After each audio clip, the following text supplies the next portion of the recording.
দীর্ঘদিন পর শেখ হাসিনা প্রবাস থেকে দেশে ফিরলেন। বেরিয়েছিলেন স্বামীর সাথে সংসার করবেন বলে, ফিরলেন জনতার নেতা হয়ে।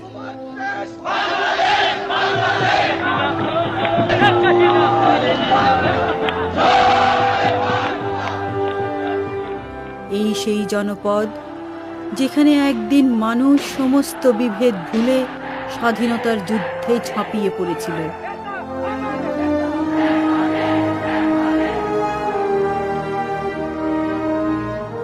আবার এই সেই দুর্ভাগা দেশ যেখানে বিশ্বাসঘাতকের দল নৃশংসভাবে খুন করে তাদেরই জনক এবং তার পরিবারের 20 জন সদস্যকে।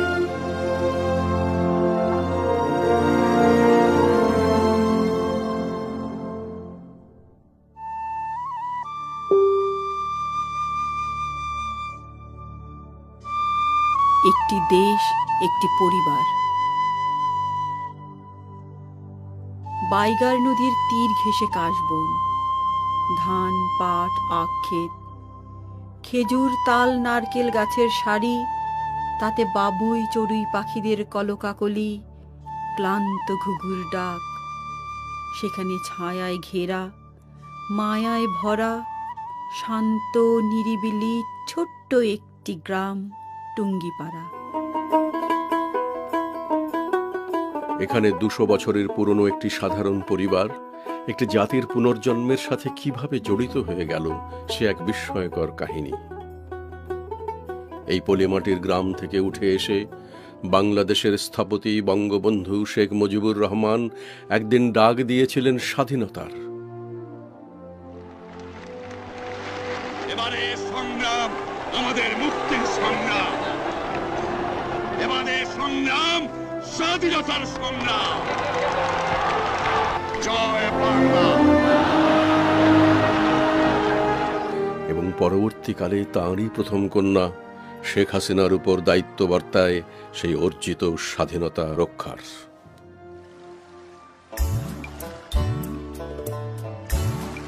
নদী বিধৌত পলি, বর্ষার কাদামাটি আর হেমন্তের কাশফুল বুকে নিয়ে এখানেই 1947-এর 28শে সেপ্টেম্বর জন্মগ্রহণ করেন শেখ হাসিনা।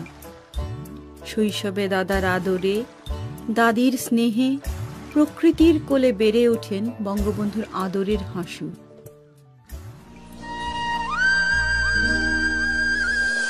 আজকের প্রধানমন্ত্রী শেখ হাসিনা শৈশবে পাড়াগাঁয়ের 8-10টি উচ্ছল মেয়ের মতোই বেড়ে উঠেছেন।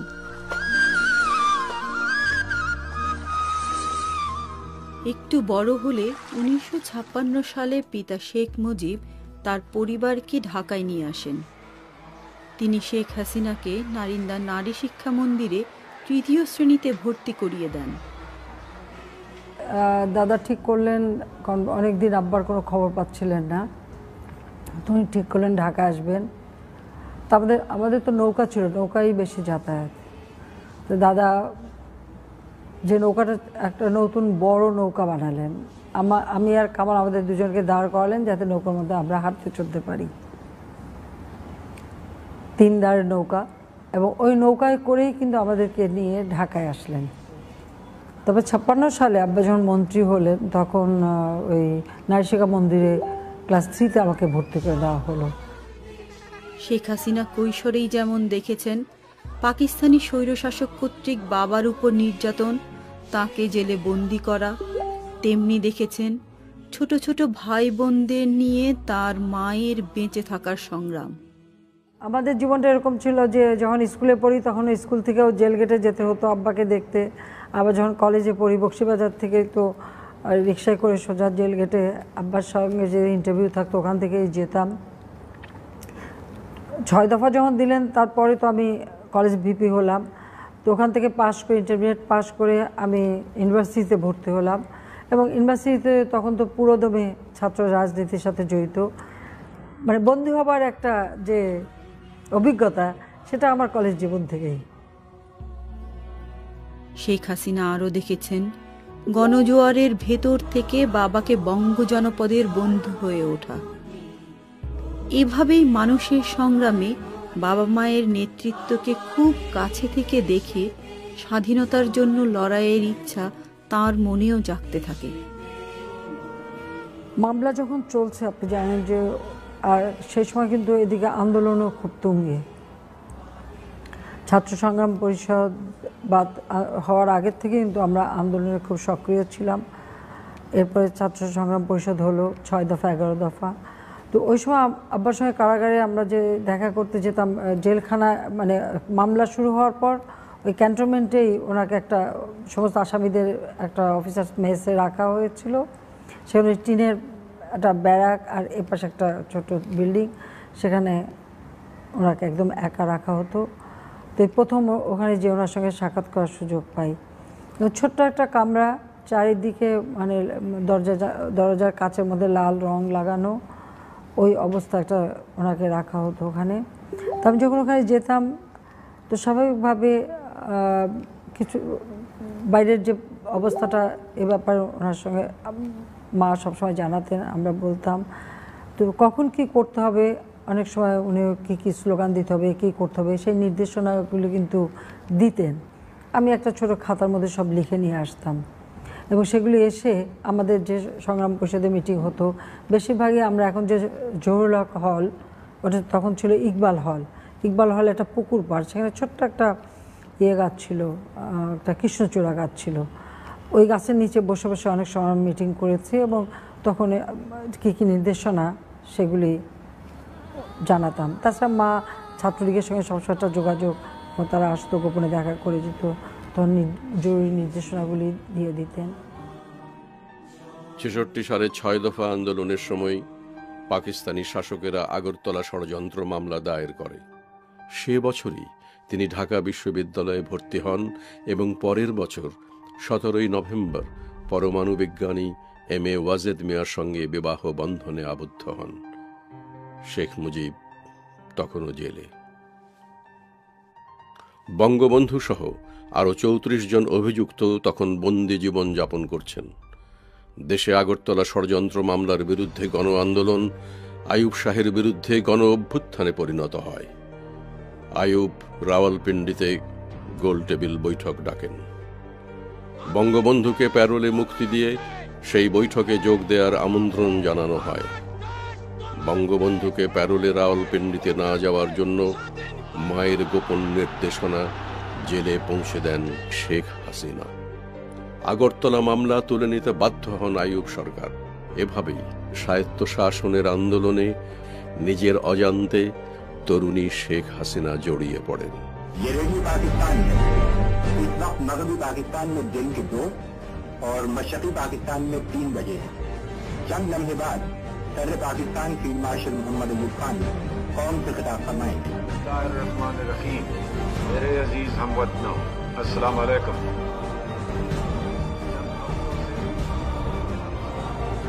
1969 সালে সারা পাকিস্তান জুড়ে প্রচণ্ড গণবিক্ষোভে আইয়ুব সরকারের পতন হয়। জেনারেল ইয়াহিয়া নতুন প্রেসিডেন্ট হন।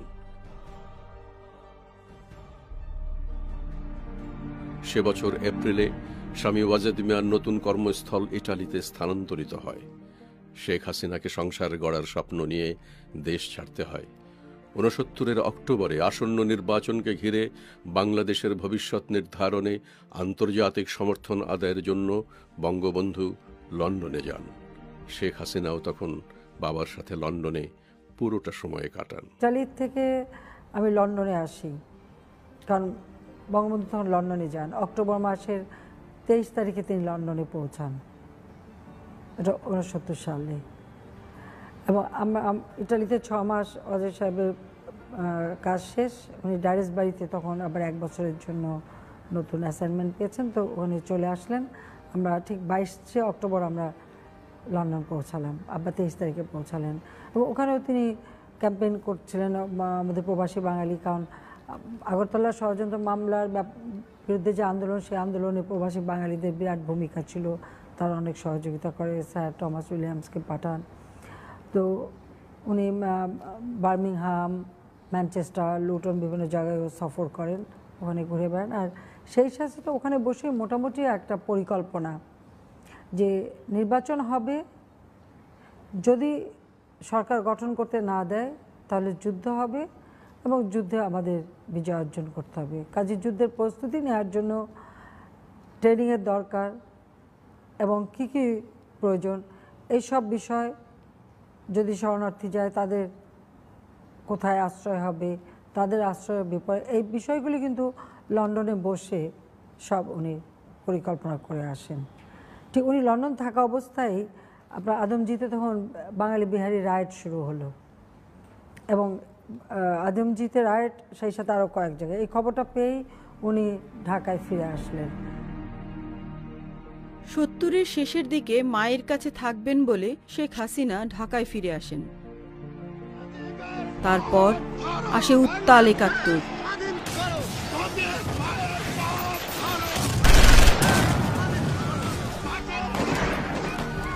25শে মার্চ রাতে বঙ্গবন্ধু স্বাধীনতার ঘোষণা দেওয়ার পরপরই গ্রেফতার হন। সেই রাতেই শেখ হাসিনা সহ বঙ্গবন্ধু পরিবার অন্য একটি বাড়িতে আশ্রয় নেয়। এভাবে ঢাকার কয়েকটি বাড়িতে আত্মগোপনের পরেও তারা পাকিস্তানি সেনাদের হাতে বন্দী হন। তাদেরকে ধানমন্ডির পুরনো 18 নম্বর সড়কের 26 নম্বর বাড়িতে আটকে রাখা হয়। আমরা ভিতরে ওখানে বন্দী, গাড়িতে গুলি করেছে, মানুষ মারা গেছে, অথবা গুলি লাগা অবস্থায় চিৎকার করছে পানি পানি বলে, আমরা মানে চোখের সামনে আমাদের দেখতে পাচ্ছি, কিছু করার নেই। গাড়িতে গুলি করছে, হয়তো মারাই গেছে, ওই যে হর্নের উপরে পড়ে গেছে, গাড়িতে হর্ন বেজেই যাচ্ছে, লাইট জ্বালানো, উপর থেকে ওরা গালি দিচ্ছে, এই বাতি বন্ধ কর, কে বন্ধ করবে, যে বন্ধ করবে সে তো মৃত গুলি খাওয়া অবস্থায়। তার তো বাতি বন্ধ করারও, গাড়ির লাইট বন্ধ করারও উপায় নাই, হর্নও বন্ধ করার উপায় নেই, কিন্তু ওরা গালি দিচ্ছে সমানে। এই সমস্ত মানে ভয়াবহ চিত্র আমাদের দেখতে হচ্ছে। আর ওরা মাটির নিচে ট্রেন্স করে রেখেছিল, যখনই এয়ার রেড হতো ওরা সবাই ট্রেন্সের মধ্যে চলে যেত। তো এইভাবে পুরা যুদ্ধটা আমরা ওখানে বসে বসে দেখেছি, যে মানে এয়ার রেড যখন হলো, বঙ্গভবনে আক্রমণ করলো, ডগ ফাইট যেটা হলো, পুরোটা কিন্তু আমরা ওখানে বসে বসে দেখেছি।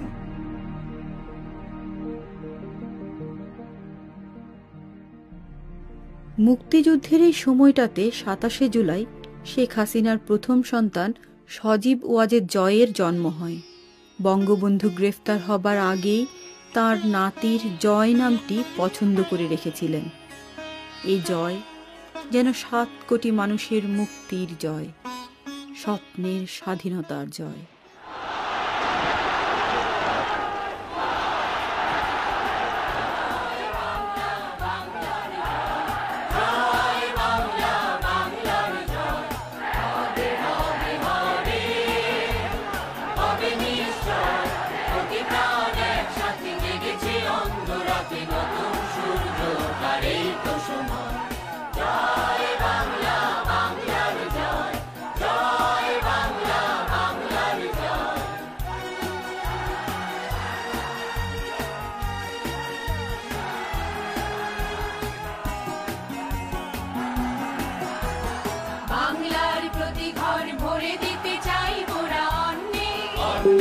আমাদের রক্ত টগবগ দুলছে, মুক্তির দীপ্ত তারুণ্যে,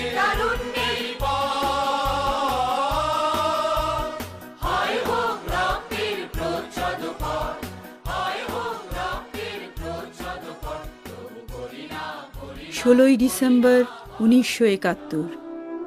এদিন পাকিস্তানি হানাদার বাহিনীর বিরুদ্ধে বাংলাদেশ বিজয় লাভ করল। পরদিন বঙ্গবন্ধু পরিবারের বন্দি দশার অবসান হয়।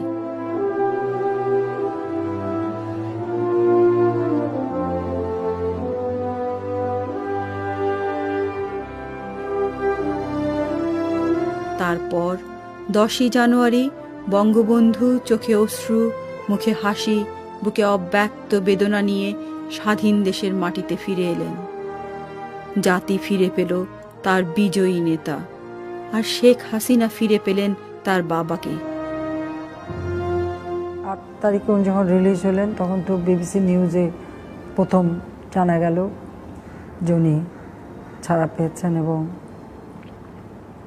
লন্ডনে প্রেস কনফারেন্স করলেন, তারপরে তো ঢাকার পথে রওনা হলেন। ফিরে এলেন এয়ারপোর্টের থেকে নেমে উনি কিন্তু গেলেন সহরদ্দি ওনার জনতার কাছে। আমরা গভীর উদ্বেগে বসে আছি, আমার দাদা, কামাল, জামাল সবাই এয়ারপোর্টে চলে গেল। তো আমার যেহেতু ছোট বাচ্চা আর মা একা, মা একটা রেডিও নিয়ে চুপ করে বসেছিলেন, পুরো ধারা বিবরণী শুনছিলেন। মনে হচ্ছিল মা যেন একটা পাথরের মূর্তির মতো বসে আছে, এরকম ছিলেন। তারপর আব্বা এসে বাসায় সন্ধ্যার সময় ঢুকলেন। কারণ এই ফিরে পাওয়াটাও আমাদের জন্য একটা বিরাট ছিল। কাজে 10 জানুয়ারি তবে এটি বলবো যে আব্বা মানুষকেই তো ভালোবাসতেন, তাই সবার আগে মানুষের কাছেই গেলেন। আমরা কিন্তু পরিবাররা পরে পেলাম ওনাকে। আমার জীবনের স্বাদ আজ পূর্ণ হয়েছে, আমার বাংলা মানুষ আজ মুক্ত হয়েছে। বরের থেকে লক্ষ বরের কণ্ঠস্বরের ধ্বনি, প্রতিধ্বনি আকাশে বাতাসে ওঠে রুনি। বাংলাদেশ আমার বাংলাদেশ, বাংলাদেশ আমার বাংলাদেশ। 1972 সালের 9 ডিসেম্বর শেখ হাসিনা এবং ওয়াজেদ মিয়ার দ্বিতীয় সন্তান সাইমা ওয়াজেদ পুতুলের জন্ম হয়।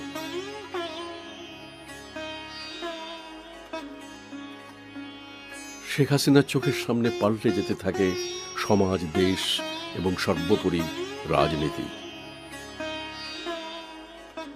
They should have come forward, at least for the sake of humanity, to save my unfortunate people.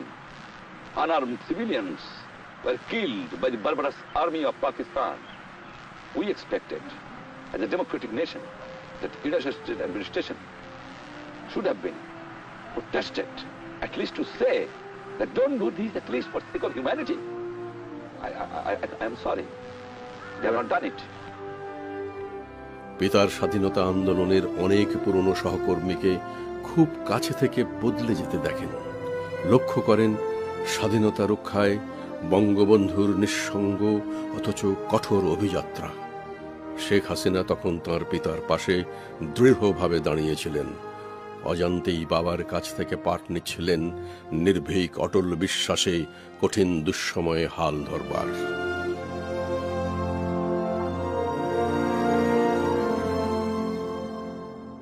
You are a very powerful country.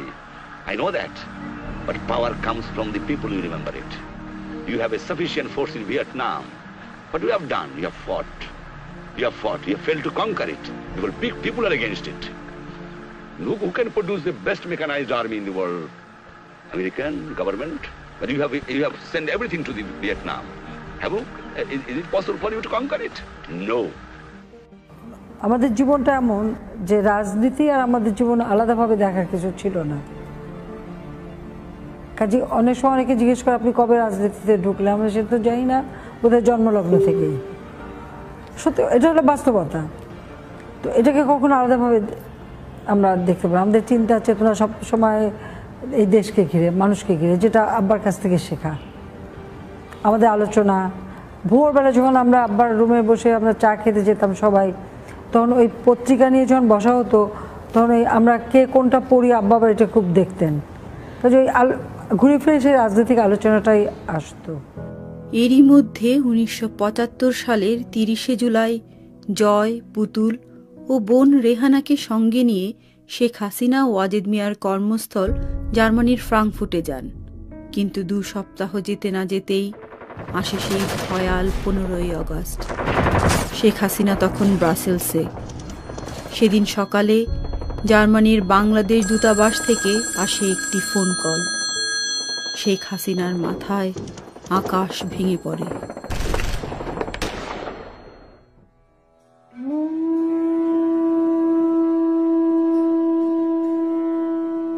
আমরা তো চিন্তাই করতে পারিনি যে এরকম একটা ঘটনা করতে পারে।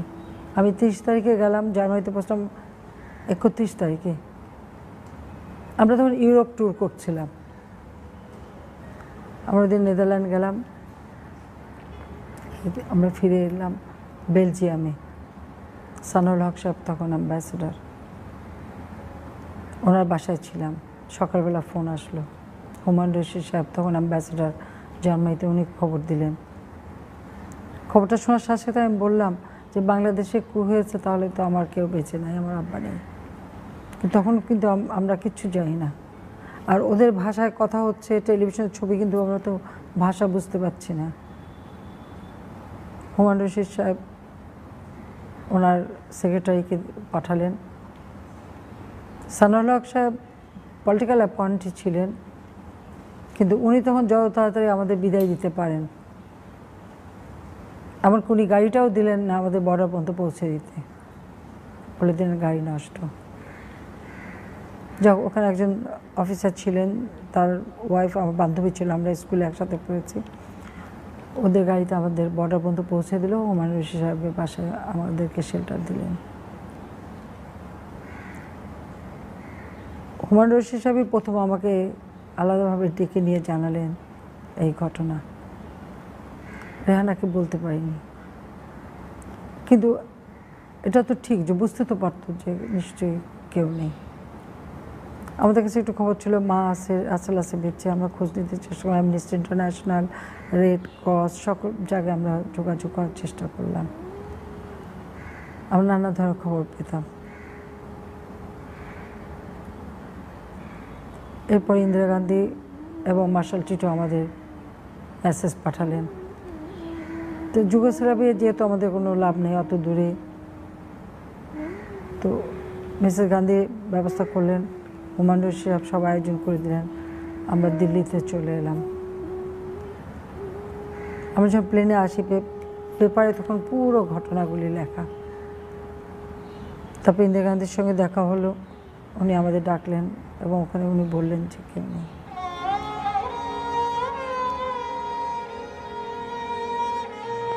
Reports from India tonight say as many as 200 people have been killed in Bangladesh in the aftermath of a pre-dawn coup in which President Mujibur Rahman was shot to death in the presidential palace. The Bangladesh Prime Minister and two of his nephews also lost their lives. The newly installed president, Kandakar Mushtaq Ahmed, is thought to be relatively pro-Western. He changed the name of the country from the People's Republic of Bangladesh to the Islamic Republic of Bangladesh.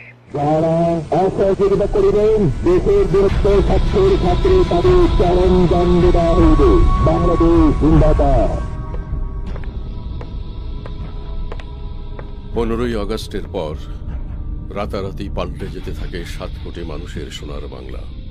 বঙ্গবন্ধুর বিশ্বাসঘাতক মিত্র মুশতাককে ক্ষমতায় বসানো হয়। তার সঙ্গে থাকে খুনি colonel Faruk, major ডালিম সহ একদল সামরিক অফিসার। জিয়াউর রহমান হন সেনাপ্রধান, আর খন্দকার মোশতাক আহমেদ হন রাষ্ট্রপতি। পর্দার আড়ালে চলতে থাকে একটার পর একটা সামরিক অভ্যুত্থান। সেই সময়ে 3রা নভেম্বর ঢাকা কেন্দ্রীয় কারাগারে 4 জাতীয় নেতা সৈয়দ নজরুল ইসলাম, তাজউদ্দিন আহমেদ, ক্যাপ্টেন মনসুর আলী ও AAHM কামরুজ্জামানকে হত্যা করা হয়। পরে মুশতাককে সরিয়ে ঘাতকেরা বিচারপতি সাইমকে প্রেসিডেন্ট পদে বসায়। 1977 সালের 29 এপ্রিল জিয়াউর রহমান নিজেকে রাষ্ট্রপ্রধান ঘোষণা করেন এবং পরে 5ম সংশোধনী দ্বারা সংবিধান থেকে ধর্মনিরপেক্ষতার ধারা বাতিল করেন। 75 অগাস্ট থেকে 81 মে, এই 6 বছর শেখ হাসিনা ইন্দিরা গান্ধীর সহায়তায় স্বামী, সন্তান ও বোন শেখ রেহানাকে নিয়ে নয়াদিল্লিতে কাটান। আসলে আমরা দুটো বোন যখন একসাথে হতাম, রেহানা যদিও আমার খুবই ছোট, কিন্তু সবসময় একটা প্রতিজ্ঞা আমরা করতাম যে যেভাবে হোক এই হত্যার বিচার করতে হবে, আর দেশের মানুষের জন্য কিছু করতে হবে। কিভাবে করব কেউ সেটা হয়তো অতটা চিন্তা করা আমাদের পক্ষে তখন সম্ভব ছিল না, কিন্তু এই অনুভূতিটা ছিল যে এই দেশের মানুষের জন্যই তো উনি এত বড় আত্মত্যাগ করে গেছেন, সারাটা জীবন কষ্ট করলেন। আমাদেরকে একটা কিছু করতে হবে, এই চিন্তাটা আছে, এই চিন্তাটা ছিল। 1979 সালের 6 এপ্রিল জিয়াউর রহমান বাংলাদেশের সামরিক আইন প্রত্যাহার করেন। আওয়ামী লীগে তখন চলছে নেতৃত্বের সংকট। এই সময় থেকেই আওয়ামী লীগের শীর্ষ নেতারা দিল্লিতে শেখ হাসিনার সাথে যোগাযোগ শুরু করেন। দলে ঐক্য বজায় রাখার জন্য তারা শেখ হাসিনাকে সভানেত্রীর পদ গ্রহণের অনুরোধ জানান।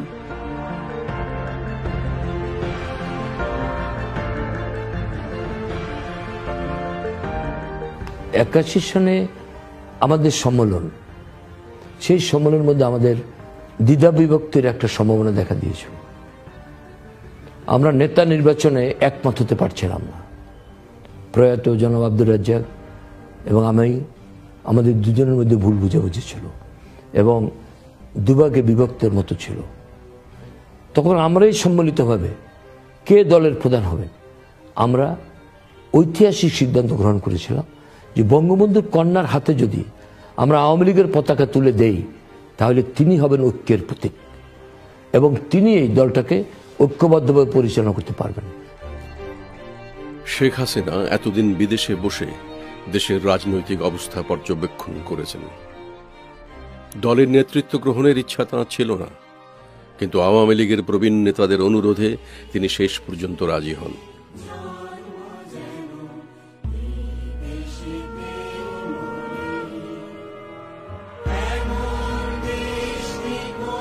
1981 সালের 17ই মে তিনি ঢাকায় ফিরে আসেন। লক্ষ লক্ষ মানুষ সেদিন শেখ হাসিনার এই প্রত্যাগমনকে স্বাগত জানায়। 81 সালে কেউ চিন্তা করেছিল যে বাংলাদেশ আওয়ামী লীগ কোনোদিন আর ক্ষমতায় আসবে? কেউ চিন্তা করেছিল যে আওয়ামী লীগ, বঙ্গবন্ধুর নাম এই দেশে আবার এইরকম স্বাধীনভাবে উচ্চারিত হবে? কেউ ভেবেছিল যে বাংলাদেশে জয় বাংলা, জয় বঙ্গবন্ধু আজকের মতো এরকম উচ্চারিত হবে সরবে, গর্বের সাথে?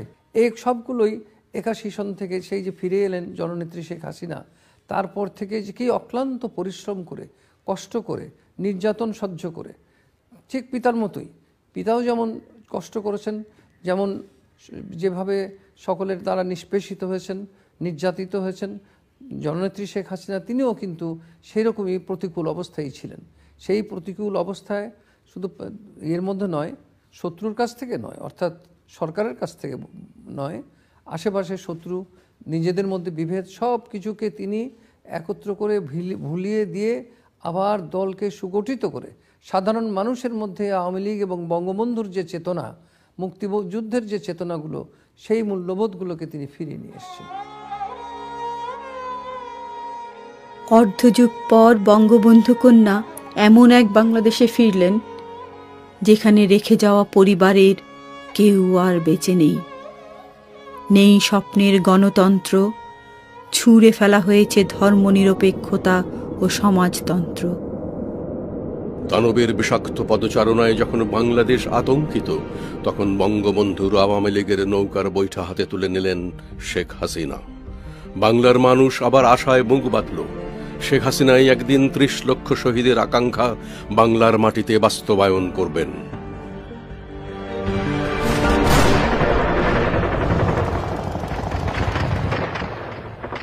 এরই মধ্যে 1981 সালের 30শে মে জেনারেল জিয়াউর রহমান সেনাবাহিনীর বিদ্রোহী সদস্যদের হাতে নিহত হন। তারপর 82 সালের 24শে মার্চ ক্ষমতা নিলেন আরেক সামরিক শাসক জেনারেল এরশাদ।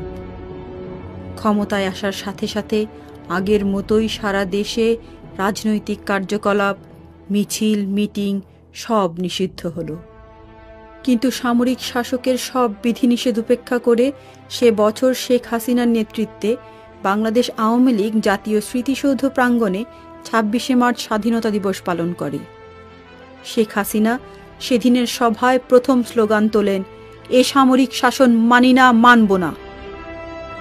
1983 জানুয়ারি মাসে শেখ হাসিনার নেতৃত্বে অন্যান্য বিরোধী দলের সমন্বয়ে 15 দলীয় ঐক্যজোট গঠন করে সামরিক শাসন বাতিলের ডাক দেয়া হয়। পুনর্গঠিত আওয়ামী লীগ বাংলাদেশের রাজনীতিতে গণতান্ত্রিক শাসন ব্যবস্থা ফিরিয়ে আনার জোর চেষ্টা শুরু করে।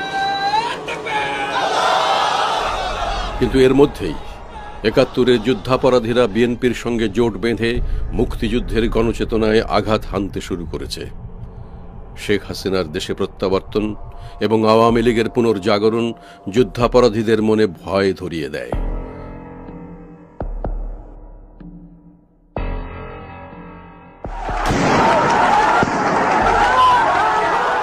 তারা 1984 সালের 15ই আগস্ট বঙ্গবন্ধু হত্যা দিবসে ঢাকার বায়তুল মোকাররম প্রাঙ্গণে বোমা হামলা করে শেখ হাসিনার প্রাণনাশের চেষ্টা চালায়।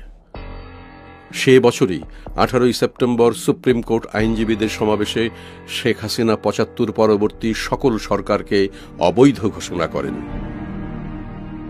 সারা দেশে শুরু হয় এরশাদ বিরোধী আন্দোলন।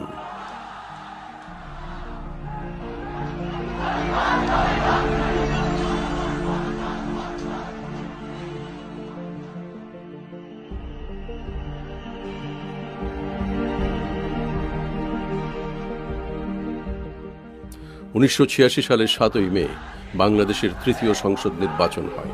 শেখ হাসিনা সংসদে বিরোধী দলীয় নেতা নির্বাচিত হন। দেশব্যাপী চলতে থাকে এরশাদ বিরোধী আন্দোলন। শেখ হাসিনাকে 10ই ডিসেম্বর পর্যন্ত গৃহবন্দী করে রাখা হয়।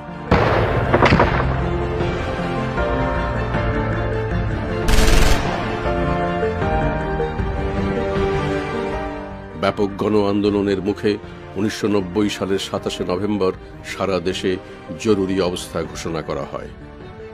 এর প্রতিবাদে ঢাকা বিশ্ববিদ্যালয়ের উপাচার্য ও অধিকাংশ শিক্ষক একযোগে পদত্যাগ করেন। বাংলার গণ আন্দোলন 69-এর মতো আবার গণ অভ্যুত্থানে পরিণত হয়। 6ই ডিসেম্বর রাতে এরশাদ পদত্যাগ করে নির্বাচন দিতে বাধ্য হন। দেশে ফেরার পর থেকে প্রতিটি মুহূর্ত লড়াই করেছেন শেখ হাসিনা। উচ্ছেদ করেছেন সামরিক শাসন। বাবা বঙ্গবন্ধুর ন্যায় দেশটিকে একটি পরিবারের মতো আগলে রাখার স্বপ্ন দেখেছেন, যেখানে কৃষকেরা সহজ শর্তে ঋণ পাবে, ধর্ম, বর্ণ, গোত্র নির্বিশেষে সকল নাগরিক তার পূর্ণ অধিকার ভোগ করবে এবং কেবলমাত্র মুক্তিযুদ্ধের চেতনার উপরেই জাতীয় ঐক্য ও সংহতি প্রতিষ্ঠিত হবে। কিন্তু 1991 সালের নির্বাচনে জিতে সামরিক শাসনের উত্তরসূরি বিএনপির নেত্রী বেগম খালেদা জিয়া ক্ষমতায় আসেন। নির্বাচনে এই বিতর্কিত পরাজয়ের সম্পূর্ণ দায়িত্ব নিজের কাঁধে তুলে নিয়ে শেখ হাসিনা আওয়ামী লীগের সভানেত্রীর পদ থেকে সরে দাঁড়ানোর সিদ্ধান্ত নেন। কিন্তু জনমানসের সাথে শ্রদ্ধেয় কবি বেগম সুফিয়া কামালের অনুরোধে শেখ হাসিনা পদত্যাগপত্র প্রত্যাহারে সম্মত হন। তখন থেকে শেখ হাসিনা সুষ্ঠু গণতন্ত্র প্রতিষ্ঠায় তাঁর দাবির প্রতি সমর্থন আদায়ের জন্য সারা বিশ্ব ভ্রমণ করেন। যুক্তরাষ্ট্র থেকে লন্ডনে এলে তাকে শান্তির দূত বলে অভিহিত করেন যুক্তরাজ্য লেবার পার্টির নেতা মিস্টার নীল কেনক।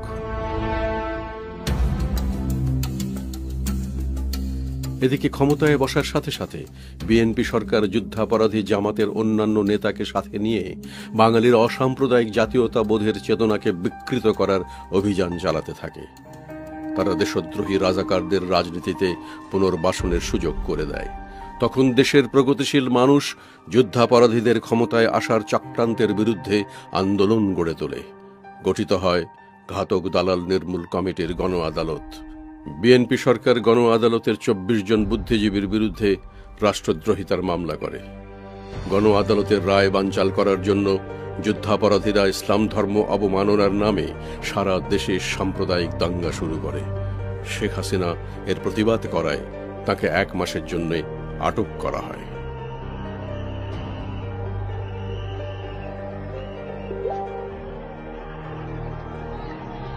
তারপর দুটো উপনির্বাচনে কারচুপি এবং দেশ জুড়ে অরাজকতার বিরুদ্ধে আওয়ামী লীগ সংসদ বর্জন করে সারা দেশে আন্দোলনের ডাক দেয়। তারা বিএনপি সরকারের নেতৃত্বে কোনো নির্বাচনে অংশ না নেওয়ার সিদ্ধান্ত নেয়। এই আন্দোলনের চাপের মুখেই 1996 সালের ফেব্রুয়ারি মাসে বিএনপি একটি সাধারণ নির্বাচন দেয়।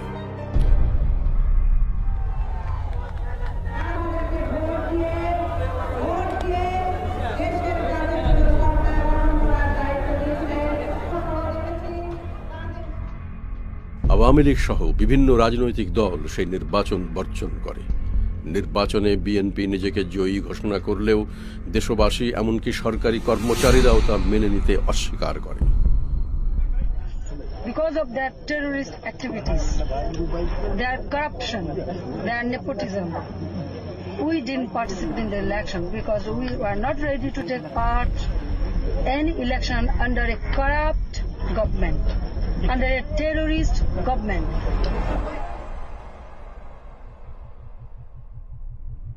গড়ে ওঠে জনতার মঞ্চ। তারপর তত্ত্বাবধায়ক সরকারের দাবি মেনে নিয়ে এবং সংবিধানে তা যুক্ত করে বিএনপি সরকার পদত্যাগ করে। বিচারপতি হাবিবুর রহমানের নেতৃত্বে তত্ত্বাবধায়ক সরকারের অধীনে 1996 সালের জুন মাসে নির্বাচন হয়।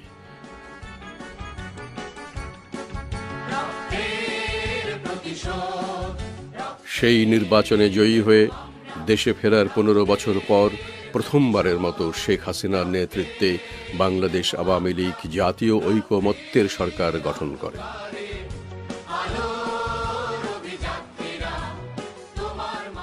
শেখ হাসিনা এতদিন গৃহবধূ এবং পরে বাংলাদেশ আওয়ামী লীগের একজন নেত্রী ছিলেন। এবার সরকার প্রধান হিসেবে দায়িত্ব গ্রহণের পর বঙ্গবন্ধু সহ 30 লক্ষ শহীদের স্বপ্ন বাস্তবায়নের দায়িত্ব কাঁধে তুলে নিলেন।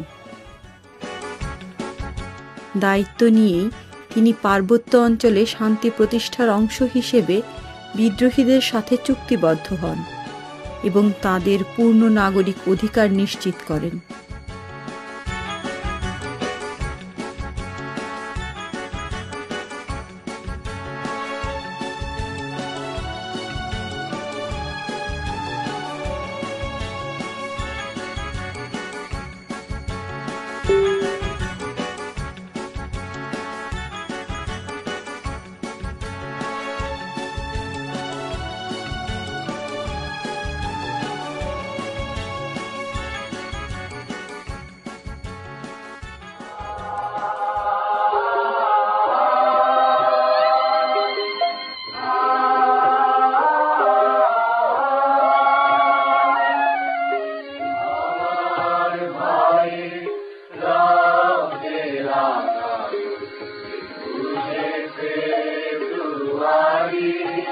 বঙ্গবন্ধু শেখ মুজিবুর রহমান রচিত তার অসমাপ্ত আত্মজীবনী বইটি, সেখানে এক জায়গায় বঙ্গবন্ধু লিখছেন, তিনি যখন ঢাকা শহরে ভাষা আন্দোলনের সঙ্গে যুক্ত হয়েছেন, চারদিকে স্লোগান উচ্চারিত হচ্ছে, রাষ্ট্রভাষা বাংলা চাই। তিনি লিখছেন, আমি একবার ঢাকা থেকে টুঙ্গিপাড়ায় গিয়েছি, হাসু আমার গলা জড়িয়ে ধরে বলল, আব্বা রাষ্ট্রভাষা বাংলা চাই। মেয়েটি এইসব স্লোগান শুনে শুনে আমার সঙ্গে এই স্লোগান বিনিময় করল। তখন তার বয়স 5 বছর, তিনি একজন শিশু। সেই যে তিনি রাষ্ট্রভাষা বাংলা বলা শিখেছিলেন, সেই বলাটাকে তিনি পরিণত বয়সে বাংলা ভাষার অমর দিন 21শে ফেব্রুয়ারিকে আন্তর্জাতিক বিশ্বে নিয়ে গেছেন। আমরা আজকে 21শে ফেব্রুয়ারিকে আন্তর্জাতিক মাতৃভাষা দিবস হিসেবে পেয়েছি। এই উদ্যোগ নিয়েছিলেন প্রবাসী কয়েকজন বাঙালি, রফিক এবং সালাম। কি অদ্ভুত একটা মিল, যে 52 ভাষা আন্দোলনে রক্ত দিয়ে গেছে রফিক, সালাম তাদের মাঝে ছিল। আর ঠিক এই একই নামের দুজন বাঙালি যারা প্রবাসী কানাডায় বসবাস করতেন, তাদের উদ্যোগে এবং অন্যান্য দেশের কয়েকজন ভাষাপ্রেমিক তাদেরকে নিয়ে যে সংগঠন গড়ে উঠেছিল ভালোবাসি মাতৃভাষা, তারাই প্রথম জাতিসংঘে এই প্রস্তাব পাঠিয়েছিলেন। আমাদের শিক্ষামন্ত্রী ছিলেন সাদেক সাহেব, তিনি যখন আমাকে বিষয়টা টেলিফোনে জানালেন, আমি সাথে সাথে বললাম, আপনি এক্ষুনি প্রস্তাবটা তৈরি করে যেভাবে পাঠিয়ে দেন। আমি বললাম যে ওসব যা করা লাগে ওটা আমরা পরে করে দেব, এক্ষুনি প্রস্তাবটা পাঠান এবং আমরা সব রকম ব্যবস্থা নেব। এবং ঠিক উনি উদ্যোগটা নিলেন এবং আমরা প্রস্তাবটা পাঠালাম, প্রস্তাব গ্রহণ করা।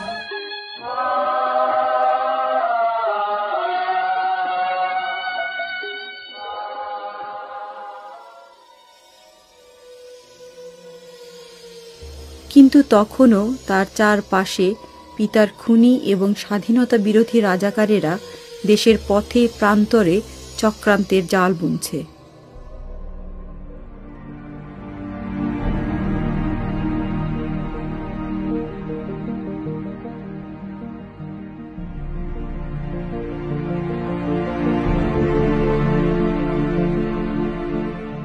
স্বাভাবিকভাবেই দেশের এই পরিবর্তনের ধারা স্বাধীনতা বিরোধী মৌলবাদীদের সহ্য হয়নি।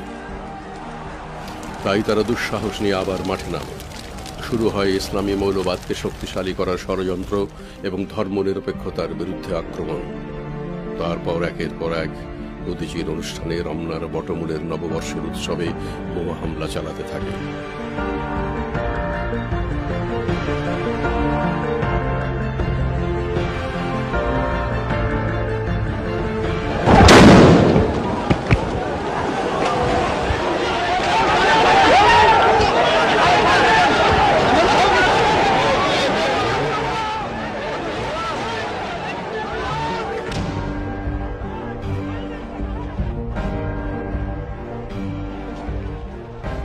পুরো দেশটাকে গ্রাস করে সন্ত্রাস।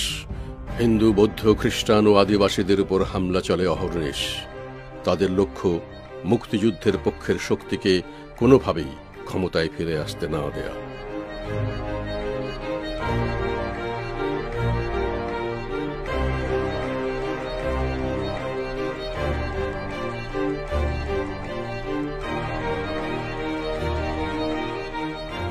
সালের নির্বাচনের আগে বাংলাদেশ আওয়ামী লীগ শান্তিপূর্ণভাবে তত্ত্বাবধায়ক সরকারের কাছে ক্ষমতা হস্তান্তর করে। দেশি বিদেশি চক্রান্ত ও মিডিয়া কূপ দ্বারা নির্বাচনে জিতে ক্ষমতায় আসে বিএনপি।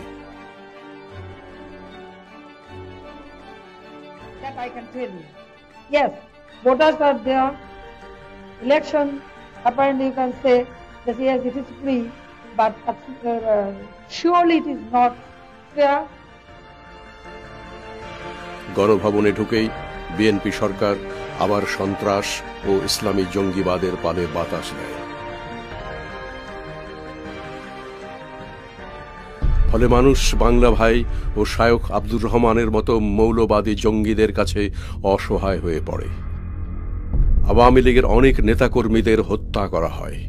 পূর্ণিমা শীল সহ বহু নারী গণধর্ষণের শিকার হয়। পরিকল্পিতভাবে শেখ হাসিনার উপর গ্রেনেড হামলা করা হয়।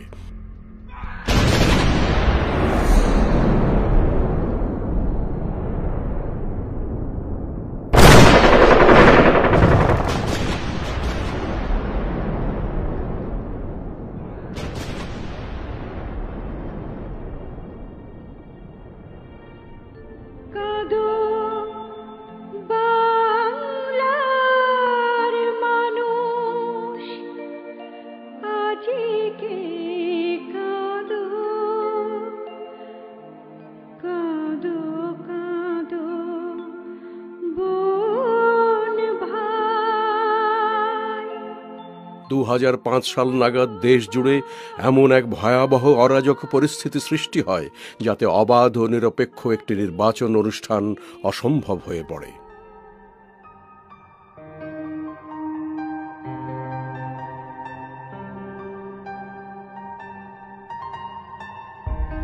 বিএনপির মনোনীত রাষ্ট্রপতি ইয়াজউদ্দিন তত্ত্বাবধায়ক সরকার ব্যবস্থাকে প্রহসনে পরিণত করেন। এমন পরিস্থিতিতে সামরিক বাহিনীর সহায়তায় ডক্টর ফখরুদ্দিন আহমেদের নেতৃত্বে তত্ত্বাবধায়ক সরকার গঠিত হয়। কিছু দায়িত্ব দেওয়া হয়, সেই দায়িত্ব আমরা পালন করি, যেমন সন্ত্রাস দমন, ইলিগাল ওয়েপন্স কালেক্ট করা, ড্রাগস ট্রাফিকিং বন্ধ করা, বিভিন্ন রকম আমাদের দায়িত্ব দেওয়া হয়, সেগুলো আমরা পালন করতে থাকি। শুরুতে দেশে একটু শান্তি নেমে এলেও কিছুদিন পর শুরু হয় সুশাসন প্রতিষ্ঠার নামে নতুন অনাচার। এই সময় শেখ হাসিনা গণমানুষের অধিকার এবং সুষ্ঠু গণতন্ত্র প্রতিষ্ঠার জন্য দেশে বিদেশে জনমত গড়ে তুলতে থাকেন। এই কারণে তাকে সাব জেলে বন্দী করা হয়। চিকিৎসার জন্য প্যারোলে যুক্তরাষ্ট্রে গেলে তার দেশে ফেরার উপর নিষেধাজ্ঞা জারি করে তত্ত্বাবধায়ক সরকার, কিন্তু তিনি নিষেধাজ্ঞা ভেঙে দেশে পৌঁছান। নিঃসঙ্গ কারাগারে থাকাকালে তার খাদ্যে বিষ মেশানোর অভিযোগও পাওয়া যায়। Sheikh Hasina is now facing charges that relate to murder and corruption. Last week she was blocked from boarding a flight home from London after the military-backed government barred her from returning. Now the dramatic news this week was that the government, having stopped you going back to your own country, has changed their mind, and now, as of Wednesday, you're free to go back. Well, yes, thank you very much for giving me this opportunity. It's wonderful to meet you here. And you are very correct that first they put cases against me, they issued warrant against me. Then I think it is a tremendous pressure from people of Bangladesh, home and abroad, then world leaders, and especially the world media. And that's why they withdraw the ban. Now I can go back to my country, and I am going back very soon. 2008 সালের 11ই June তত্ত্বাবধায়ক সরকার শেখ হাসিনাকে মুক্তি দেয়। মুক্তির পরেই শেখ হাসিনা জরুরি অবস্থা তুলে নিয়ে সংসদ নির্বাচন দিতে চাপ প্রয়োগ করতে থাকেন।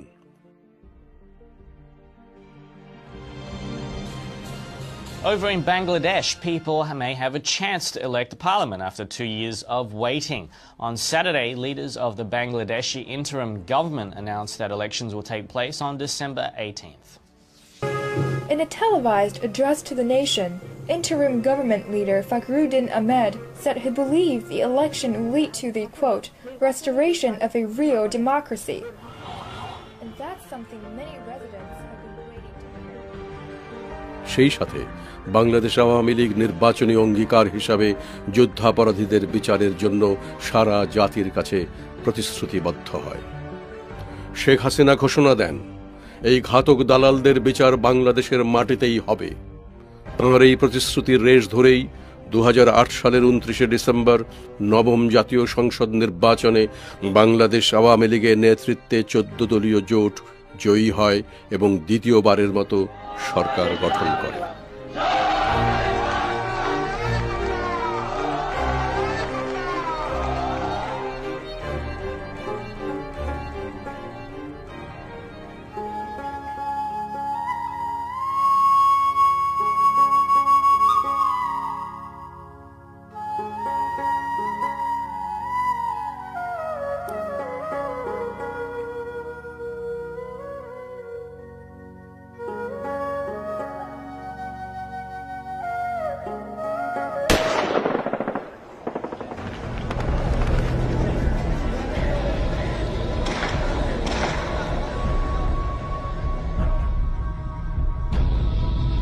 কিন্তু ক্ষমতা গ্রহণের সঙ্গে সঙ্গে শুরু হয় ষড়যন্ত্র, ঘটানো হয় বিডিআর বিদ্রোহ। অত্যন্ত সাহস ও বিচক্ষণতার সঙ্গে শেখ হাসিনা বিদ্রোহ দমন করেন এবং দেশে স্বাভাবিক পরিস্থিতি ফিরিয়ে আনেন। আপনারা সংযত হন, অস্ত্র সমর্পণ করুন, আপনাদের কোনো ক্ষতি হবে না, আমি আশ্বস্ত করছি।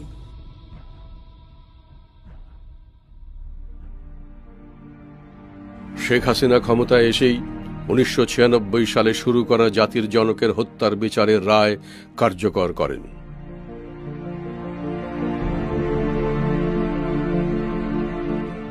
পাশাপাশি শুরু করেন দেশ গঠনের প্রস্তুতি, গবেষণা এবং নীতি নির্ধারণ।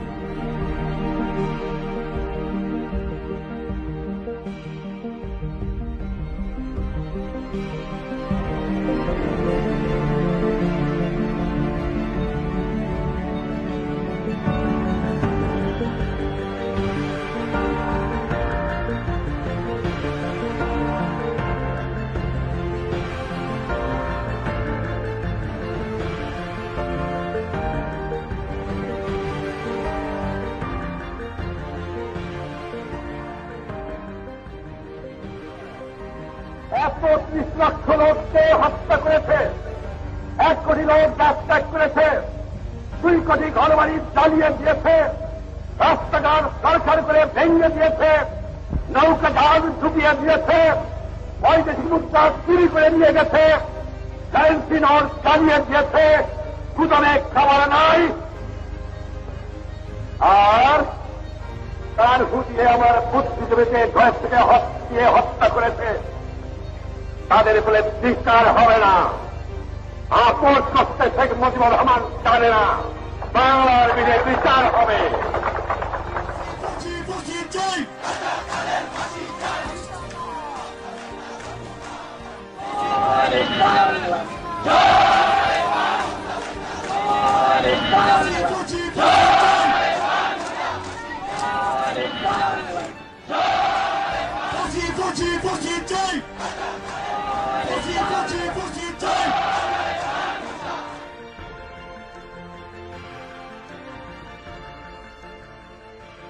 মানুষের মৃত্যু আল্লাহর হাতে। শেখ হাসিনা এই কথাই বিষয়ে বঙ্গবন্ধু করতেন যে ষড়যন্ত্র তো আছেই, আমাদের এই উত্থানকে যারা আমার স্বাধীনতা চায় নাই, যারা ৭১-এ পরাজিত শক্তি, দেশি বিদেশি, তারা কোনোভাবেই এটাকে মেনে নিতে এখনো পারছে না।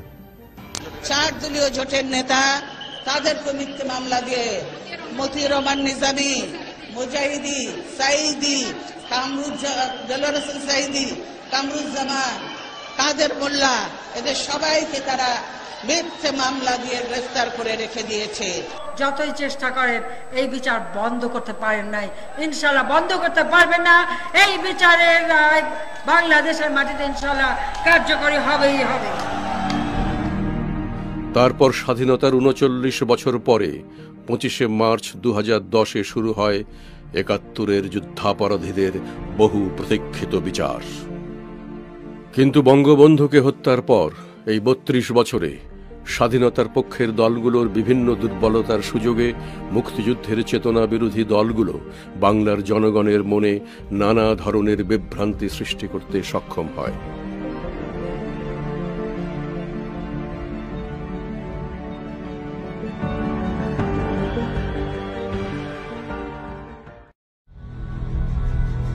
মুক্তিযুদ্ধকে নতুন প্রজন্মের কাছে প্রশ্নবিদ্ধ করে তোলার চেষ্টা করতে থাকে।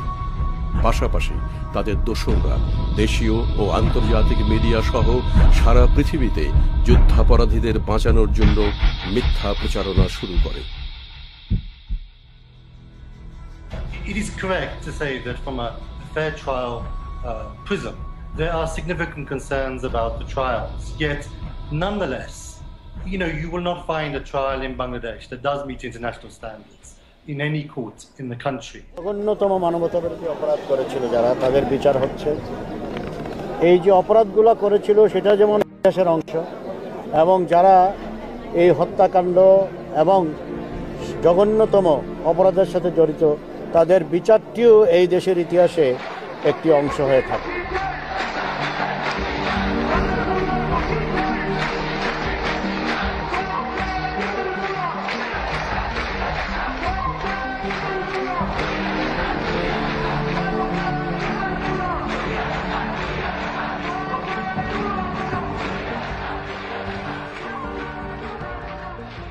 Law will take its own course.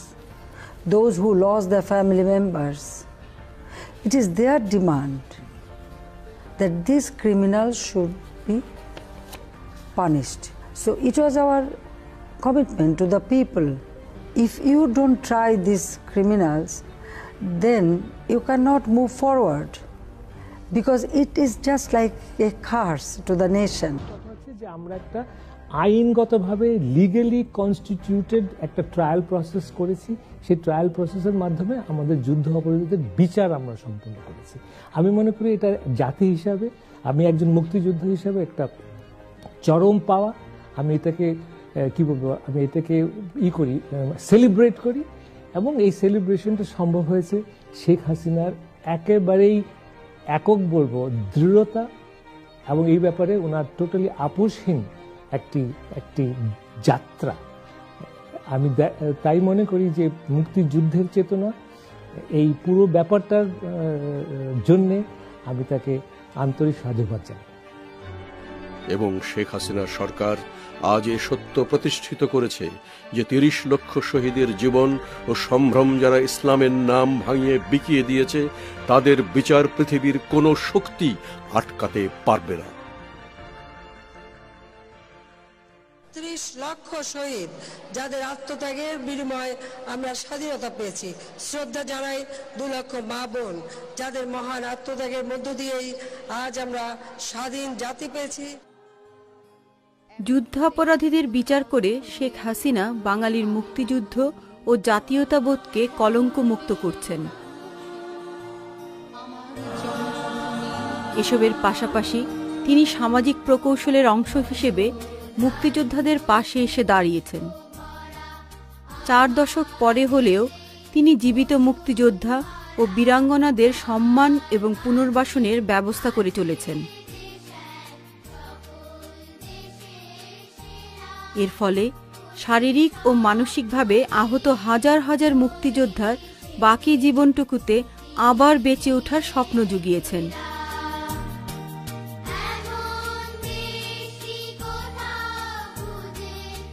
তাছাড়া বৃদ্ধ মানুষের জন্য নিয়মিত বয়স্ক ভাতা এবং নারীদের জন্য বিধবা ভাতা চালু করে একটি কল্যাণ রাষ্ট্রের নীতি অনুসরণের চেষ্টা করছেন। ইতিমধ্যে আপনি জানেন যে সামাজিক নিরাপত্তার জন্য আমরা অনেকগুলি পদক্ষেপ নিয়েছি। যেমন একটা মা যদি স্কুলে বাচ্চাকে পাঠায়, মার নামে ব্যাংক অ্যাকাউন্টে টাকা দিই। বয়স্ক ভাতা, বিধবা ভাতা দিয়েছে। বিধবা ভাতাটা এই কারণে দেওয়া যে আমি দেখেছি যে একটা মা যখন বিধবা হয়ে যায়, না বাপের বাড়ি ঠাঁই হয়, না স্বামীর বাড়ি ঠাঁই হয়।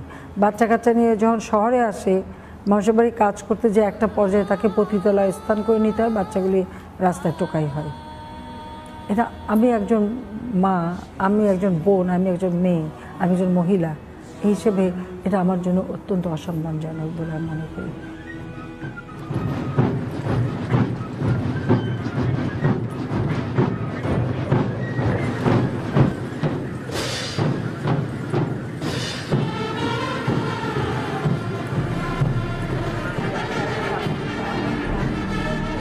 এসবের পাশাপাশি শেখ হাসিনা বাংলাদেশের সীমান্ত ও সার্বভৌমত্ব সুরক্ষা এবং অর্থনৈতিক উন্নয়নকেও সমান গুরুত্ব দিয়েছেন।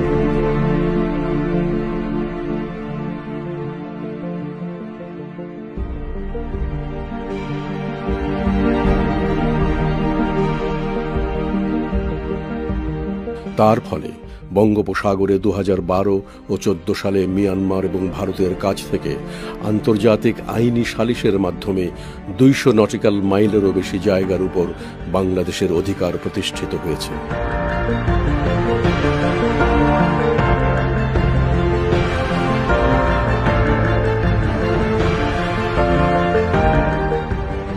এর ফলে বাংলাদেশের ভবিষ্যৎ জ্বালানি নিরাপত্তা বলয় গড়ে তোলার সুযোগ তৈরি হয়েছে। আমরা 2008 সরকার গঠন করার পর 9 থেকে আমরা সমস্ত তথ্য উপাত্ত সংগ্রহ এগুলি সব শুরু করলাম। খুব গোপনীয়তা রক্ষা করে মিটিং করা, সমস্ত এগুলি জোগাড় করা, মানে এমনকি সার্ভে জাহাজও আমাদের কিনতে হলো নৌবাহিনীকে দিয়ে। কিন্তু সার্ভে করতে গেলেই কিন্তু ভারত বাধা দেবে, মিয়ানমার বাধা দেবে, সেখানেও আমাদের বেশ কিছু একটু কাজ করতে হলো অন্যভাবে। এভাবে করে আমরা কিন্তু এটা সাবমিট করে করলাম। বন্ধুত্ব বজায় রেখে দুইটা দেশের বিরুদ্ধে মামলা করে সেই মামলায় জয়লাভ করা, এটা এখন আপনি যেভাবেই দেখেন সেটা আমরা করতে পেরেছি। বাংলাদেশের জন্মের আগে থেকেই সীমান্ত নিয়ে বিতর্ক ভারতের সাথে বন্ধুত্বের জন্য চরম ঝুঁকি হিসাবে বিরাজ করছিল। যেমন বহুকাল থেকেই ছিটমহলবাসীদের ভাগ্য আর অধিকার অনিশ্চিত ছিল।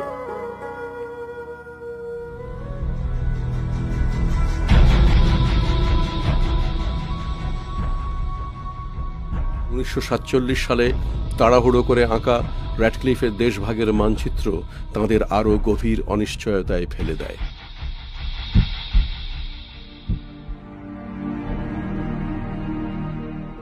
ছিটমহলের বাচ্চারা যাতে লেখাপড়া করতে পারে, আগে তো লেখাপড়া করা ইচ্ছুক ছিল না, সেই জন্য আমি বাচ্চাদের শিক্ষা দিতে চাই, তাদেরকে আমি উচ্চ শিক্ষিত বানাইতে চাই। আমাদের মতো প্রতিবন্ধী আরও আছে, তারা যাতে এই 6 কিলো রাস্তা হেঁটে না যায় এবং কষ্ট না হয়। আমি সরকারের কাছে প্রার্থনা করি যে দ্রুত আমাদের এখানে স্কুল কলেজ মাদ্রাসা হোক।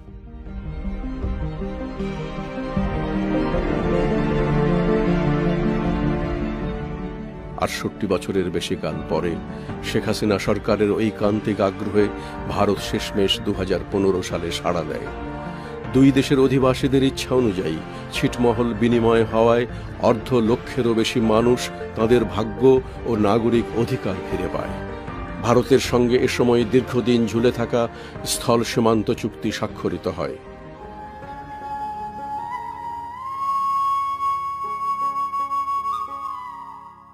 অনেকদিন থেকে আমরা এই সিটে আসছিলাম, মনে হয়েছিল যে আমরা অন্ধকার জগতে আছি, কিন্তু এখন আমরা সাহেবগঞ্জ সিট বাংলাদেশ হওয়াতে অনেক খুশি।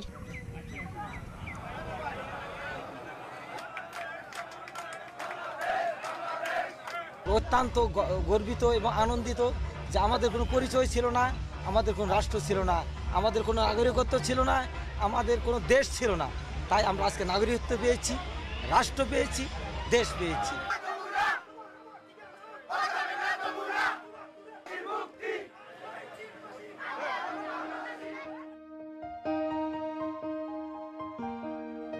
ভারতের সঙ্গে গঙ্গার পানি বন্টনের দীর্ঘকালের বিরোধ মীমাংসা হাসিনা সরকারের একটি বড় কৃতিত্ব।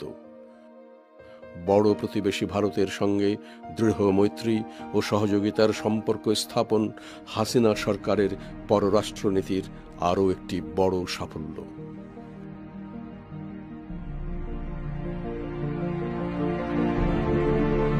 যেটা বঙ্গবন্ধু ৭৪ সালে করে গেলেন, সেটা ৪৪ বছর পর ২০১৫ সালে আমরা করতে সক্ষম হলাম।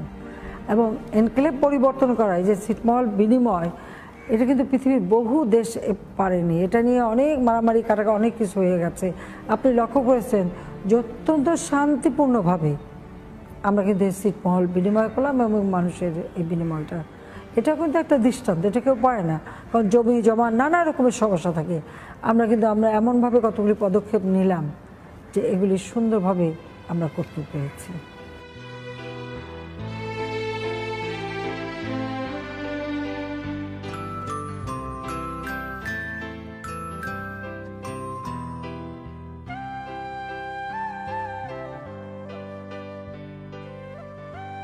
বিদ্যুৎ সংকট উৎপাদন ব্যবস্থাকে যেমন অভিশাপগ্রস্ত করে তোলে, তেমনি মানুষের দৈনন্দিন জীবনকেও করে তোলে অতিষ্ঠ। শেখ হাসিনা সরকারের সময় ২০০৯ সাল থেকে বাংলাদেশের বিদ্যুৎ উৎপাদন ৩ গুণ বৃদ্ধি পেয়েছে।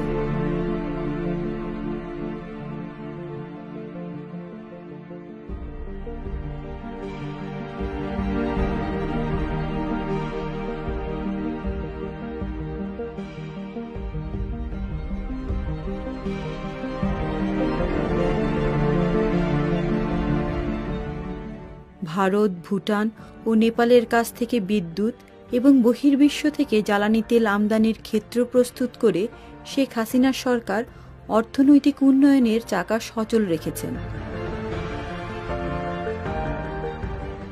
বাংলাদেশ এই পুরো দক্ষিণ এশিয়া অঞ্চলে সবগুলো রাষ্ট্রের সঙ্গেই আমরা কিন্তু একটা বন্ধুত্বের সম্পর্ক তৈরি করে এই পুরো অঞ্চলে একটা বন্ধুত্ব, সৌহার্দ্য, সহযোগিতা, তার একটা আবহ তৈরি করতে পেরেছি।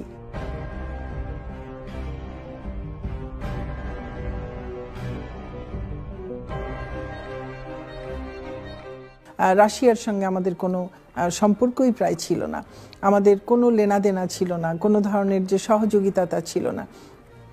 সেখানেও সেই সম্পর্কটিও আবার নতুন করে জোরদার করা হয়েছিল এবং তার মাধ্যমেই এখন দেখছেন যে আমরা পারমাণবিক বিদ্যুৎ উৎপাদন থেকে শুরু করে আমাদের জ্বালানি খাত সহ অন্যান্য অনেক খাতে আমাদের একটা বিরাট সহযোগিতার এখন কাজ চলছে।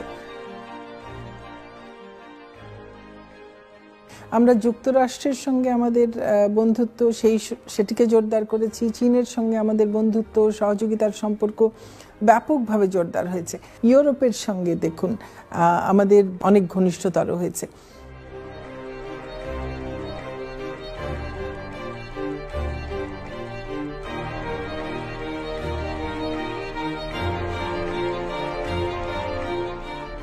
শক্তি যোগানের এই কূটনৈতিক সফলতা উন্নত বাংলাদেশের স্বপ্নকে বাস্তব করে তুলেছে। দক্ষিণ এশিয়ায় কূটনৈতিক সাফল্যের ক্ষেত্রে শেখ হাসিনার কোনো তুলনা নেই।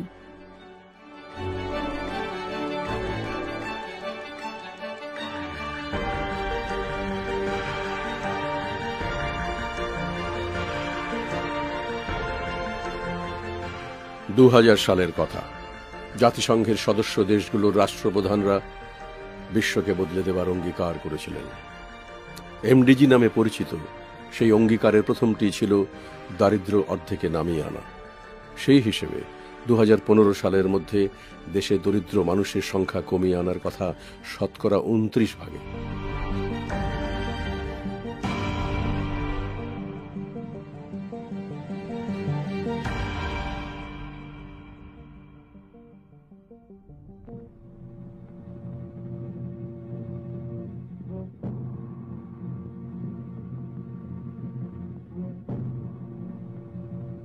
1971 সালের আগে থেকেই খাদ্য ও পুষ্টি এদেশের মানুষের 1 নম্বর সমস্যা ছিল।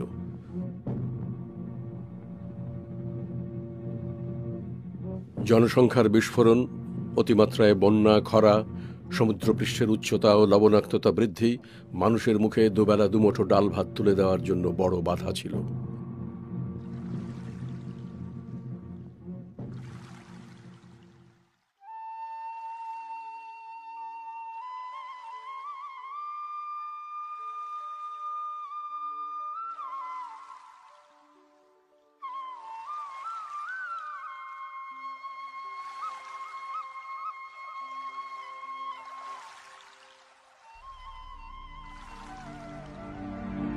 খাদ্য নিরাপত্তা নিশ্চিত করতে শেখ হাসিনা সরকার 2010 সাল থেকেই ব্যাপক ও সমন্বিত পরিকল্পনা হাতে নেয়। বাংলাদেশ সরকার ও দাতা গোষ্ঠীর সহযোগিতায় কৃষক, কৃষি বিজ্ঞানী, গবেষক ও অর্থনীতিবিদদের সমন্বিত পরামর্শে খাদ্য নিরাপত্তার এক বৃহৎ বলয় গড়ে তোলা হয়। ফলে প্রাকৃতিক দুর্যোগ ও দুর্ভিক্ষপ্রবণ দেশটির কৃষকেরাই এখন উদ্বৃত্ত খাদ্য বিদেশে রপ্তানি করছে।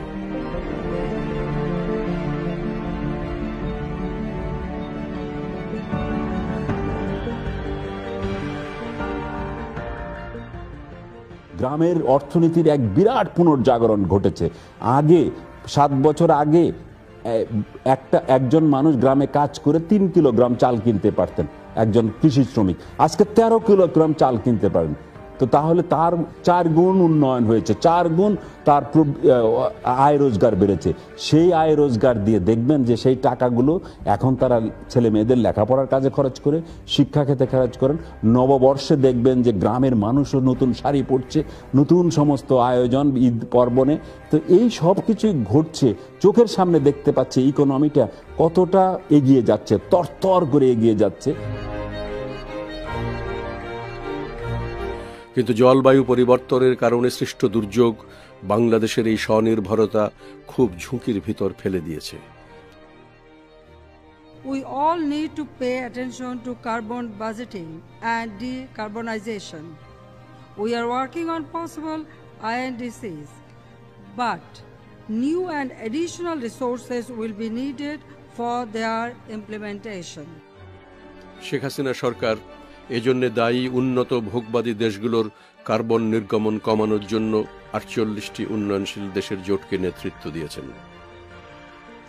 এসবে জোর দেওয়ার পাশাপাশি দেশের ভেতরে গ্রামভিত্তিক অভিযোজন নীতির উপর জোর দিচ্ছেন। স্থানীয় পর্যায়ে জলবায়ু পরিবর্তনের প্রভাব পর্যালোচনা করে পাড়ায় পাড়ায় বিভিন্ন পেশার মানুষসহ সব ধরনের উদ্ভিদ ও প্রাণীর অভিযোজন ক্ষমতা বৃদ্ধির জন্য কাজ শুরু করেছেন।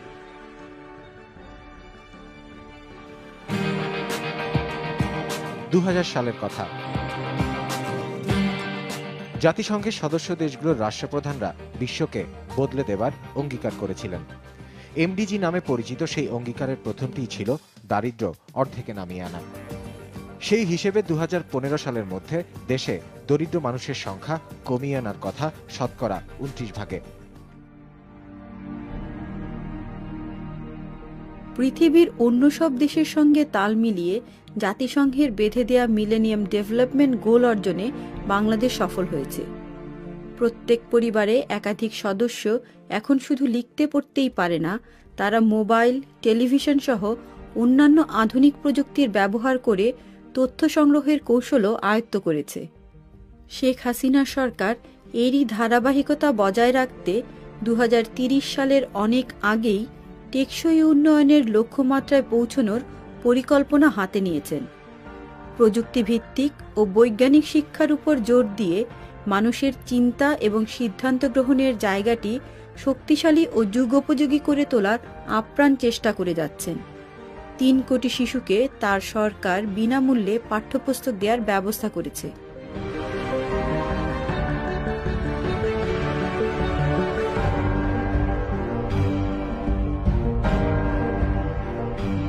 নারীর জন্য উচ্চ পর্যায়ে অবৈতনিক শিক্ষা ব্যবস্থার প্রচলন এবং প্রযুক্তিতে তাদের অংশগ্রহণ নিশ্চিত করে দেশের নারী জাগরণে বৈপ্লবিক পদক্ষেপ নেওয়া হয়েছে।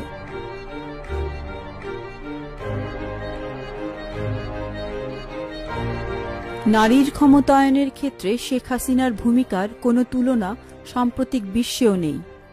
বাংলাদেশের প্রতিটি পেশায়, এমনকি বিচার ও কূটনৈতিক বিভাগ পর্যন্ত নারী এখন সর্বোচ্চ পর্যায়ে। দেশের প্রধানমন্ত্রী, বিরোধী দলের নেতা, সংসদে উপনেতা, স্পিকার এবং একাধিক বিশ্ববিদ্যালয়ের উপাচার্য এখন নারী।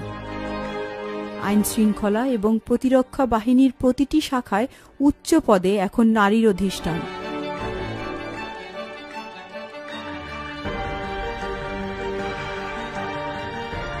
জাতীয় নারী উন্নয়ন নীতিমালায় নারী পুরুষের বৈষম্য দূর করে সর্বক্ষেত্রে নারীর অধিকার নিশ্চিত করা হয়েছে। স্থানীয় সরকার ব্যবস্থায় নারী নেতৃত্বের প্রতিষ্ঠা দেশের রাজনৈতিক প্রেক্ষাপট বদলে দিয়েছে।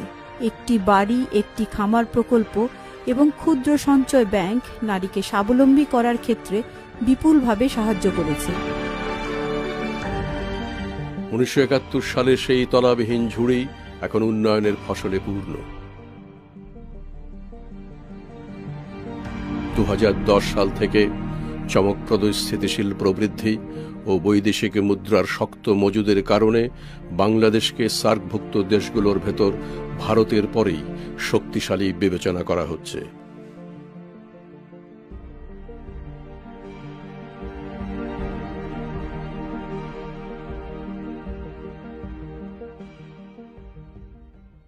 One of the things is to be ambitious. মনে হয় যে এটা বাংলাদেশে হবে না, বাট ওখানে শেখ হাসিনা না এটা কেন করতে পারবো না, করতে পারবো। Take for example Rooppur, it's a 12.5 billion project. 12.5 billion project. Bahra Bandar, there is nothing at the moment. It's a small village. সেখানে একটা বন্দরের চিন্তা করা ভেরি পজিটিভ চিন্তা, কারণ এখানে ডেপথ, যে the draft of the vessels which can come is, any vessel can come, 40 feet draft or something. Similarly, Matarbadi has been chosen for the largest power project. It's an island, and island ছাড়া কোল based এত বড় project করা মুশকিল। এই সিদ্ধান্তটা অতি বড় সিদ্ধান্ত। এই উন্নয়নের ফল মানুষ এখন কেবল দেখতে শুরু করেছে। এসব সামাজিক সেবা খাতের উন্নয়ন বাংলাদেশকে উন্নত দেশের তালিকায় পৌঁছে দেবার সম্ভাবনা সৃষ্টি করেছে।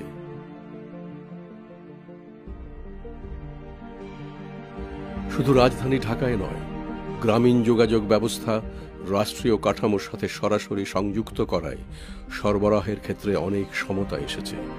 যেমন যমুনা সেতু উত্তরবঙ্গের সাথে বাকি দেশের যোগাযোগ তৈরি করে দেয়ায় মঙ্গা দূর হওয়া সহ অভ্যন্তরীণ ব্যবসার সুযোগ বৃদ্ধি পেয়েছে। অচিরেই পদ্মা সেতুও সমগ্র বাংলাদেশের সাথে দক্ষিণ ও দক্ষিণ পশ্চিম অঞ্চলের যোগাযোগ আরও উন্নত করতে যাচ্ছে।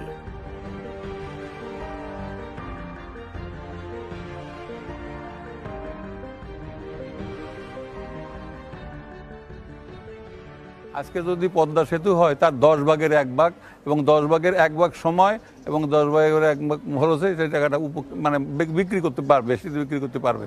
তো এই জায়গায় যদি পদ্মা সেতুর আমার কৃষকের ফসলটা যদি পদ্মা সেতুতে অতি তাড়াতাড়ি পার হয়ে ঢাকার মার্কেটে নিতে পারে, সে যে দামটা পেয়ে বেশি লাভবান হবে, এর সাথে বড় উপকার কৃষকের আর কিছু হতে পারে না।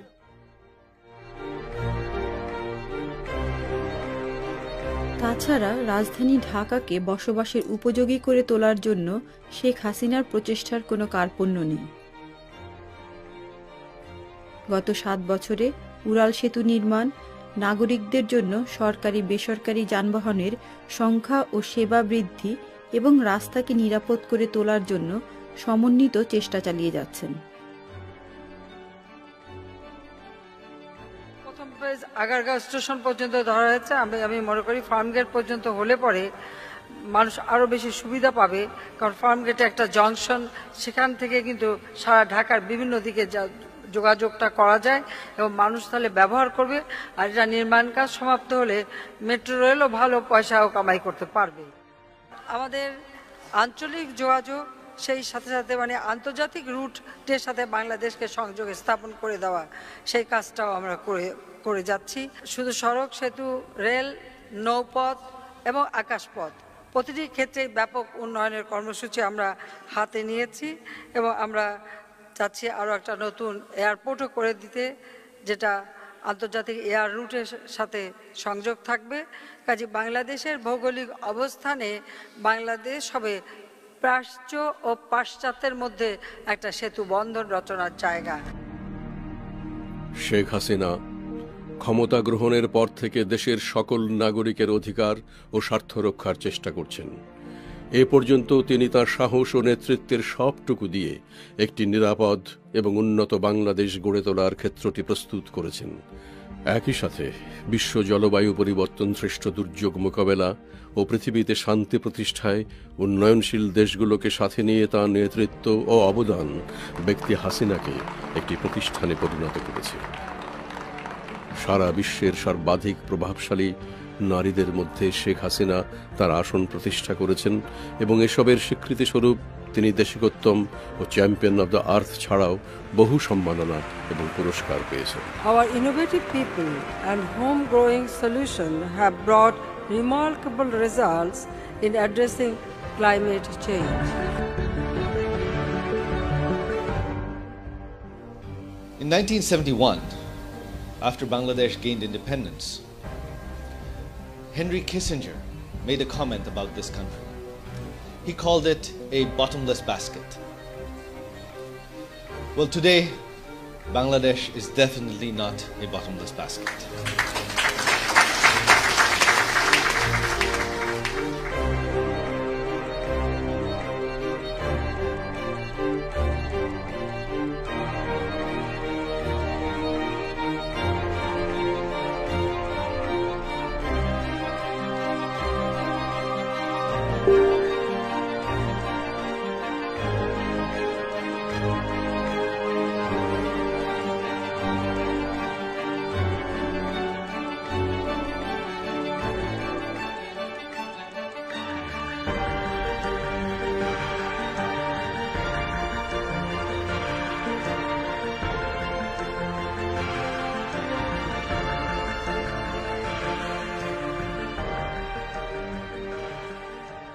কর্মবীর এই সাহসী নারী শুধুমাত্র দেশের মানুষের জীবন উন্নয়নেই নেতৃত্ব দেননি, ছোট বোন শেখ রেহানাকে সাথে নিয়ে নিজ পরিবারের সদস্যদেরও আধুনিক বিশ্বের সুনাগরিক হিসেবে গড়ে তুলেছেন।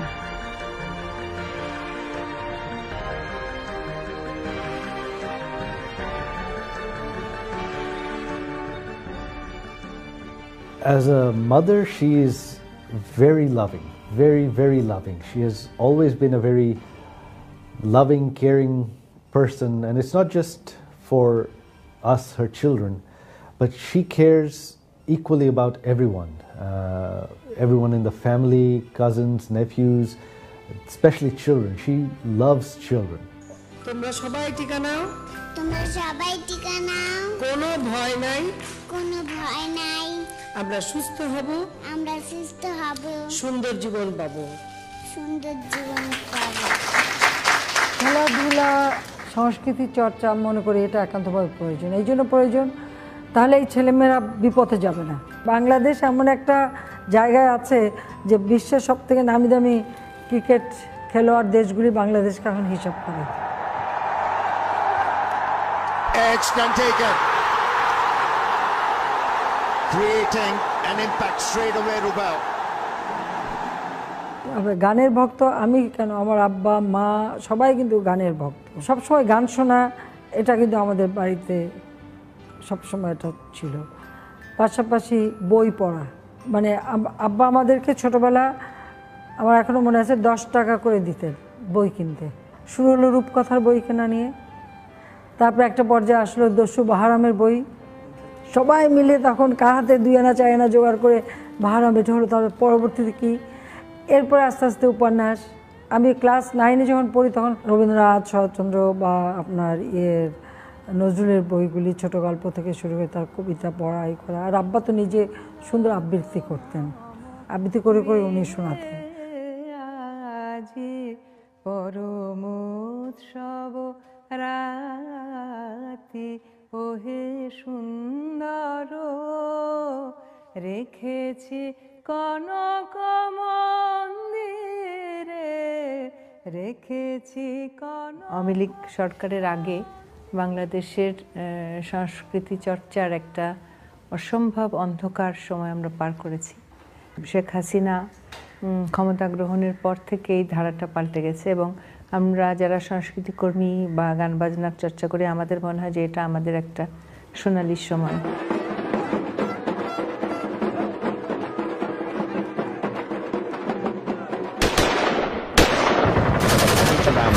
I'm Ben Bland. Our top stories. Gunshots and explosions are heard as security forces move to end the Bangladesh hostage standoff. There are fears of many casualties in the restaurant attack. The so-called Islamic State group has claimed responsibility. হামলাকারীদের সঙ্গে শুরু হয় পুলিশের গোলাগুলি। এতে এক হামলাকারী নিহত হয়। গোলাগুলির মধ্যে পড়ে প্রাণ হারান স্থানীয় এক মহিলা। চিকিৎসাধীন অবস্থায় প্রায় আধা ঘন্টা আগে বোমা বিস্ফোরণ করে দুর্বৃত্তরা। গোলাগুলি তো সারা রাতই করে। গোলাগুলি গেল গুলির শব্দ আর আল্লাহু আকবার বলে স্লোগান দেয়।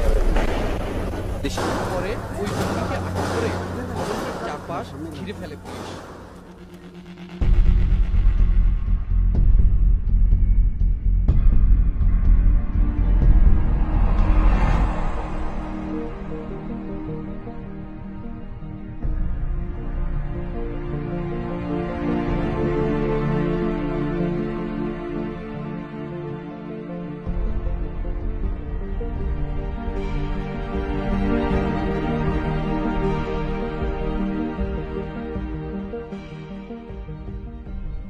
শেখ হাসিনার নেতৃত্বে বাংলাদেশের অভূতপূর্ব উন্নয়ন থামিয়ে দেওয়ার জন্য দেশি বিদেশি ষড়যন্ত্র এক ভয়াবহ রূপ গ্রহণ করেছে। জঙ্গিবাদের অশুভ শক্তি বাংলাদেশ সহ সারা বিশ্বের সাথে এক রক্তক্ষয়ী সংঘর্ষে লিপ্ত। কিন্তু বঙ্গবন্ধু কন্যা শেখ হাসিনার নির্ভীক নেতৃত্ব মুক্তিযুদ্ধের স্বপ্নের সোনার বাংলা গড়ে তোলার দুর্গম পথযাত্রাকে নিয়ে যাচ্ছে সাফল্যের পথে।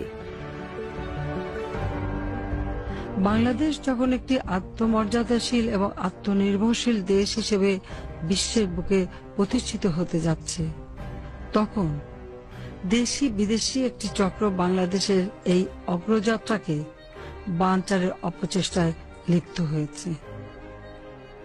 অস্ত্রের মুখে নিরীহ সাধারণ মানুষকে জিম্মি করে এরা দেশকে একটি অকার্যকর রাষ্ট্র হিসেবে পরিচিত করতে চায়।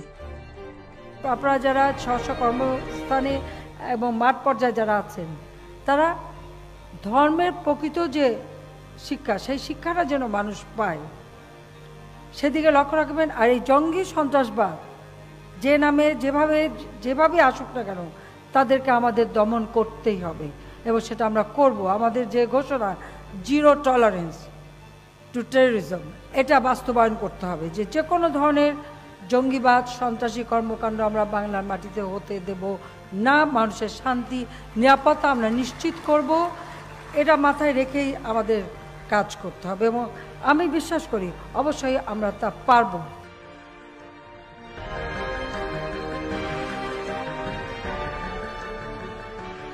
উদয়ের পথে শুনি কার বাণী, ভয় নাই ওরে ভয় নাই, নিঃশেষে প্রাণ যে করিবে দান, ক্ষয় নাই তার ক্ষয় নাই।